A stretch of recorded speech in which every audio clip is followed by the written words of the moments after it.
these past few weeks have been some of the most thrilling ones in the VR industry of the entire year. First, there was PlayStation VR 2 announcement, followed by the Pico 4. Quest Pro was leaked and will also be announced in October, and we've learned more details about the upcoming Apple Reality Pro, the first AR/VR headset from Apple. The industry is finally heating up, but there are so many announcements spreading around this fall that it's hard to keep track of everything. So in this video, I will recap everything we already know about these headsets and how they compare to each other and to the current dominant headset, Quest 2.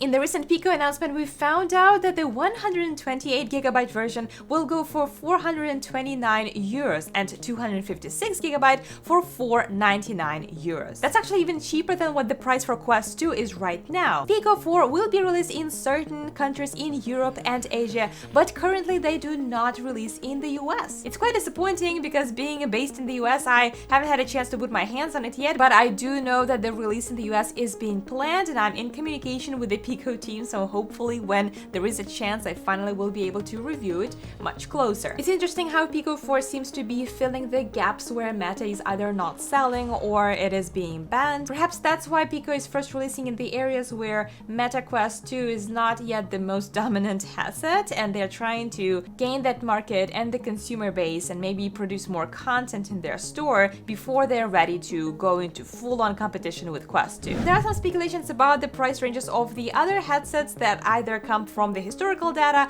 or from leaks and rumors. Some sources report that we may expect PlayStation VR to come for $400 simply based on the fact that Sony usually doesn't overprice their products and from the historical data of their first PSVR headset. But of course it will be more if you do not own a PlayStation 5 yet. It's hard to predict the price of Quest Pro and Apple Reality Pro because again they are being marketed as enterprise models and their price can reach $1,500 or even $2,000 and even higher. So as we are learning more about this headset, I will be updating this table to reflect the most important specs of these headsets. Now let's dive deeper into the specs, at least as much as we know about each of these headsets. The resolution of Pico 4 is going to be 2160 by 2160 per eye, which is exactly the resolution of the Quest Pro, but they are going to have different panels. Pico 4 will have two LSD panels, which is the same type of screen as on the previous iterations of Pico and on Quest 2. However, Quest Pro is going to feature mini LED panels, while PlayStation VR 2 will have OLED displays. That is something we're all looking forward to seeing. And even though the resolution of PlayStation VR 2 is going to be slightly smaller, it is still a huge improvement compared to Quest, and the fact that PlayStation VR 2 will have OLED displays instead of LCD is also a huge advantage. I can't wait to see those saturated colors and blackest blacks on the OLED display, and it will be interesting to compare it to the one of Quest Pro. As far as we know, Pico and Quest Pro will be having 90 Hz refresh rate, but that might mean that it's only the refresh rate on standalone experiences. Quest 2 that can reach up to 120 Hz refresh rate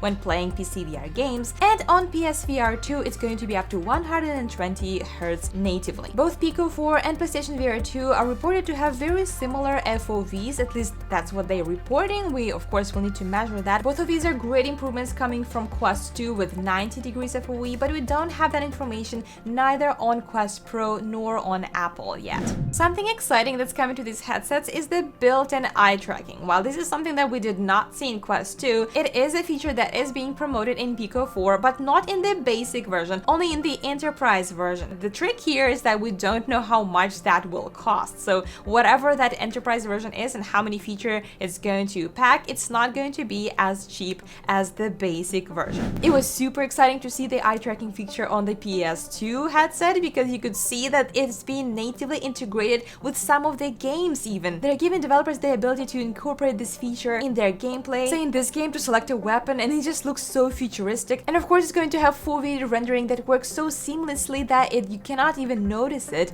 but it improves the performance of the headset, and that's a really cool technology that they're including in PlayStation VR 2. This is definitely something that we also want to see in Quest Pro, and we do know that eye tracking is going going to be a part of the features on that headset, but I don't know exactly how it's going to work and how it's going to be incorporated in games. But the fact is, we are going to be getting that feature with this headset. Colorful pass-through is something that we all want to see to improve our mixed reality experiences with these VR headsets, and colorful pass-through is something that we will see in Pico 4 and in Quest Pro. But unfortunately, this is not something we will see in PlayStation VR 2, which is kind of expected because that's probably the only headset that doesn't even attempt to create any sort of AR or MR experiences. They're focusing specifically on VR gaming with full immersion, while Pico 4, Quest Pro, and especially Apple Reality Pro are marketing themselves of more of headsets that have these powerful mixed reality tools. I'm positive that Apple headset will definitely have a colorful pass-through. If they are marketing their headset as the AR first headset, then it goes without saying that the mixed reality and augmented reality experiences are going to be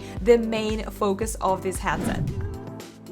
Pico 4 announced that the battery is now going to be stored on the back of the headset in the head strap. Pico will be coming with built-in head strap that reminds the Elite battery strap, but unlike Quest 2, it's going to be a part of the headset. There's no battery on the front side of Pico 4, which makes the headset a lot more balanced overall. That sounds like a great decision, and from what I could see, people who have already had a chance to try it comment that this headset is very comfortable, even compared to Quest. The battery capacity of Pico 4 is 5,300 mAh, which seems like a huge improvement from Quest with 3,640 mAh, but the reported playtime is still 3 hours, which is very similar. So this headset with all its functions requires a lot more power to produce the same amount of play. That's also some of the details that we do not know about Quest Pro and Apple, and because PlayStation VR is connected with a cable, we can't talk about the battery there. Speaking of the cable, it looks like PSVR is going to be the only tethered headset of all the 4 that we are discussing here. It's especially interesting with Pico because in Quest 2, the cable is optional. You can use it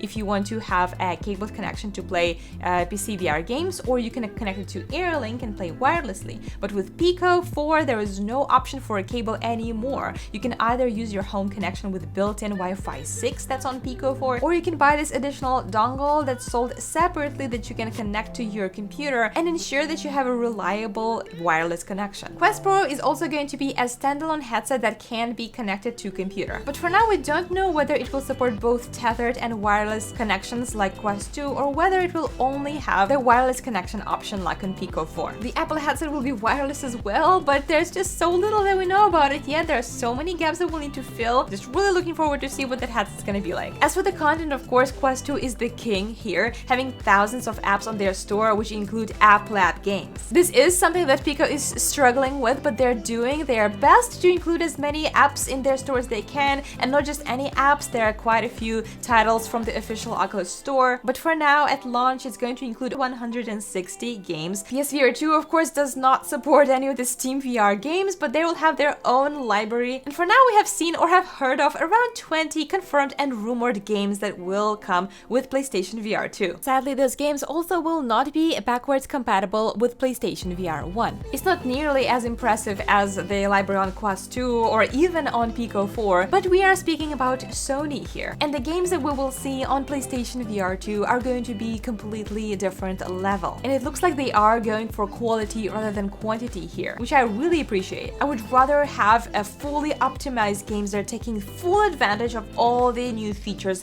of PSVR 2 rather than have some simple mini games that don't really bring anything new to the field. There's not much that we know about the Apple headset here. It would be interesting to see some of the apps and how they would work on this headset if you can control the headset from your phone, but there are so many directions that they can go with this functionality. And as for Quest Pro, we can speculate that the library that is already existing for Quest 2 will be working on this new headset, but of course it also should have some exclusive titles releasing either at launch or soon after. And this is everything we know about these headsets for now. There's a few more things that we could cover, like for example controller design on Pico 4 and PSVR 2, which I find really interesting and in a way very refreshing from the traditional ring that we saw on Quest 2 and several other headsets that try to imitate that design, Meta Connect event is going to be held on October 11th. And it is very, very, very likely that Quest Pro is going to be announced that day. And it might be released later the same month. So very soon we will be able to fill those gaps about Quest Pro and know exactly how it compares to the rest of the headsets that were announced this fall. There will be many more details announced about these headsets, especially Quest Pro, when they're being released. Make sure to subscribe to Disco VR so that you don't miss them. Let me know in the comments what you think about this roundup of specs of all these headsets and what would you like to see in Quest Pro and Apple Reality Pro. Thank you so much for watching and happy gaming!